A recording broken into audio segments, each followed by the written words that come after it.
গতকাল সন্ধ্যায় বেপরোয়া বাইকের ধাক্কায় মৃত্যু ঘিরে আজ সকাল থেকে অবরোধ বিক্ষোভে উত্তাল দক্ষিণ ২৪ পরগনার মগরাহাটের বনসুন্দরিয়া এলাকা। গতকাল সন্ধে ৭টা নাগাদ রাস্তার পাশ দিয়ে সাইকেল নিয়ে হেঁটে বাড়ি ফিরছিলেন ২৭ বছরের শঙ্কর বৈদ্য। সেই সময় একটি বাইক এসে সজোরে ধাক্কা মারে ওই যুবককে। গুরুতর জখম অবস্থায় মগরাহাট হাসপাতালে নিয়ে গেলে চিকিৎসকরা যুবককে মৃত ঘোষণা করেন। এই ঘটনার প্রতিবাদে দোষী বাইক চালককে গ্রেফতার ও মৃতের পরিবারকে আর্থিক ক্ষতিপূরণের দাবিতে আজ সকাল থেকে রাস্তায় গাছের গুঁড়ি ফেলে চেয়ার পেতে চলছে অবরোধ বিক্ষোভ। অবরোধ বিক্ষোভের জেরে সকাল থেকে ওই রুটের সমস্ত যানবাহন বন্ধ আছে। ঘটনাস্থলে বিশাল পুলিশ বাহিনী মোতায়েন আছে। অবরোধকারীদের সঙ্গে আলোচনা চালাচ্ছে পুলিশ। সেই ছবি আপনারা দেখতে পাচ্ছেন মণ্ডল টিভি নিউজ এর মাধ্যমে।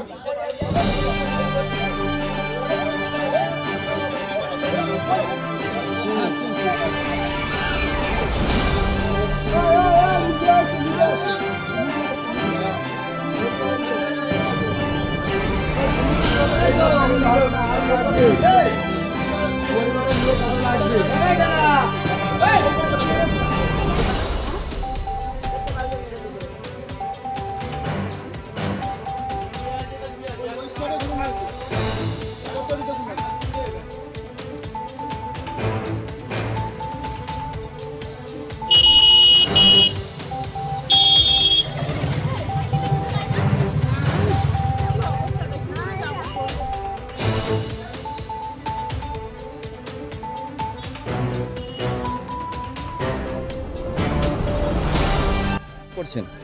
আমরা অবরোধ করছি এখন নির্বিচারে একটা ছেলে এখানে অ্যাক্সিডেন্ট করে মেরে দিয়ে গেছে।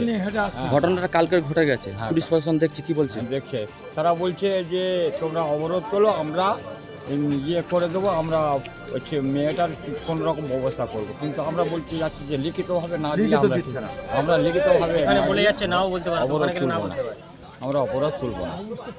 আপনার নাম কি? আমার নাম অরবিন্দ মণ্ডল। এটা কেন হচ্ছে? অবরোধ চলছে কেন? আমাদের স্থানীয় একজন ছেলে, যুবক, ২৭ বছরও বয়স না, তার পরিবারের একমাত্র কর্মত্র ছিল।